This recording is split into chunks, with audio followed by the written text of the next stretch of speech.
in this lesson we'll talk about parallel lines that are cut by a transversal. Here we can see we have line A and line B, and this notation right here, these arrows, these filled in arrows, means that line A is parallel to line B. You can also use this notation, line A, this is parallel to line B. And these parallel lines that never intersect, that's what makes them parallel lines, they are cut by another line, line C, which is a transversal. And when that happens, it forms 8 angles. As you can see, 1, 2, 3, 4, 5, 6, 7, 8. These 8 angles all have relationships, and the first relationship I want to talk about is corresponding. If the angles are corresponding angles, that means they occupy the same position and are congruent, so they have the same measurement. There are 4 corresponding angles here. We have angle 1 is corresponding to angle 5. As you can see, they are sort of the top left of the angles. Angle 2 is corresponding to angle 6. They're the top right angles. Angle 3 is corresponding to angle 7. They're the bottom left angles. And angle 4 is corresponding to angle 8. They're the bottom right. These occupy the same position and are congruent. The second relationship are alternate interior angles. These lie inside the parallel lines and on opposite sides of the transversal, and they are also congruent. They have the same measurement. And so here we have parallel line A and B, and C is the transversal. Here, this space in between these parallel lines, this is the interior, the inside. The exterior, or the outside, is the space outside the parallel lines. And so since these are alternate interior angles, they are between the parallel lines, and they lie on opposite sides. So angle 3 and angle 6 would be alternate interior angles, as well as angle 4 and angle 5. They are on the interior, they're inside the parallel lines, and they are on opposite sides of the transversal. 4 and 5 are on opposite sides, 3 and 6 are on opposite sides of the transversal. So these are congruent. They have the same measurement. The third relationship are alternate exterior angles. Again, they are alternate, so they're on opposite sides of the transversal, but these are alternate exterior angles. So these angles lie outside the parallel lines. So we would say angle 1 is congruent to angle 8. They are alternate exterior angles. Angle 2 and angle 7, these are also alternate exterior angles. They're on opposite sides of the parallel line, and they are outside of the parallel lines. The fourth relationship are vertical angles. Vertical angles are opposite angles formed by the X shape. Okay, so we would say that angle 1 and angle 4 are vertical angles. You see they are opposite the X shape. Same thing with angle 2 and angle 3. They are opposite the X shape. Angle 5 and angle 8 are vertical angles, and angle 6 and angle 7 are vertical angles. They are opposite one another. They are formed by the X shape, and they are congruent. They have the same measurement. The last 2 relationships are not congruent. They are supplementary, which means they add up to 180 degrees. Right? This, if they're same side interior angles, well, they're on the same side of the transversal and between the parallel lines, since they are interior angles. Okay, so we would say that angle 4 and angle 6, they are between the parallel lines, so that's the interior, and they're on the same side of the transversal. So they are supplementary.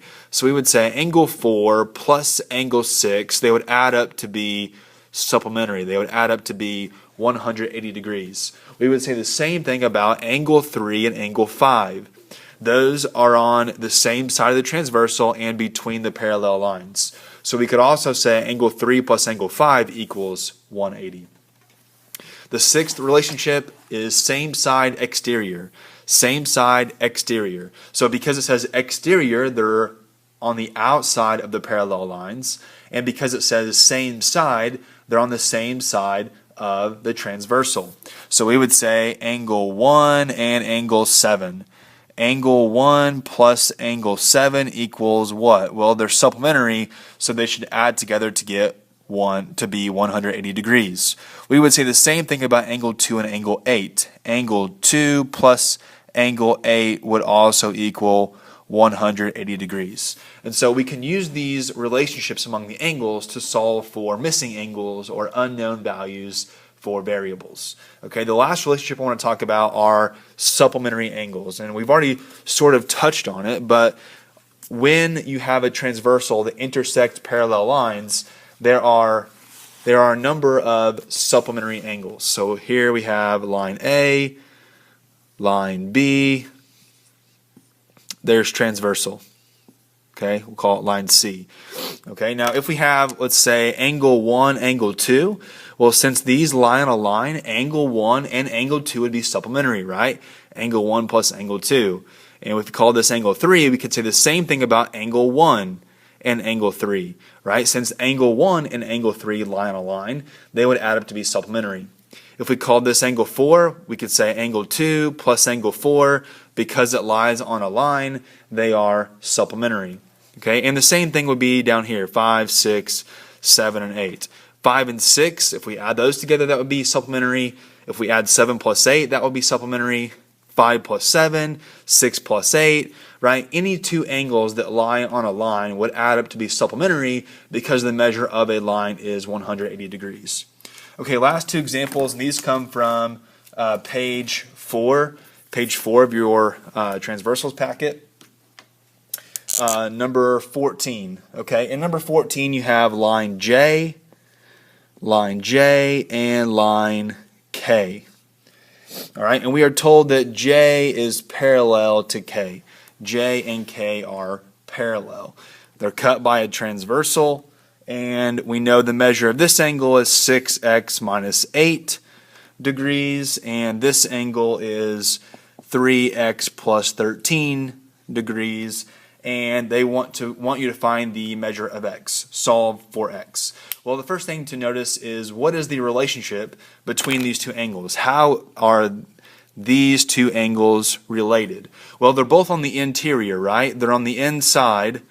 They're on the inside of the parallel lines. They're interior and they're alternate, right? They're on opposite sides of the transversal. So they're alternate interior angles. Well, what do we know about alternate interior angles? Well, alternate interior angles are congruent. So they have the same measurement. So whatever this measurement is must be the exact same thing as this measurement, because their angles should be the same. And so to solve for x, we could set up an equation. We could say this angle, 6x minus 8, is congruent to or equal to 3x plus 13. Okay, from here, I would just solve the equation. I need to get the variable on one side, so I'm going to subtract 3x from both sides, so those 3 extras are gone. 6x minus 3x is 3x, bring down the negative 8. On the right side, I still have 13. Since my variables are now on the left side, I'm going to get my numbers on the right side by adding 8 to undo that subtraction. So 3x equals 21. And then I solve for x by dividing by 3, so that x is 7. All right, so x is 7. If they asked me to find the measurement of the angles, I would just take the value for x and plug it into the expressions. All right, so for here, 3 times 7 would be 21.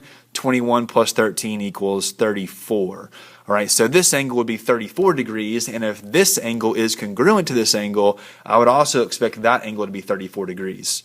So 6 times 7 is 42. 42 minus 8 is 34 degrees. All right, so both of those angles are 34 degrees. I don't believe it asks you to find the measurement of the angles. All it asks you is for the value of the variable, x equals 7.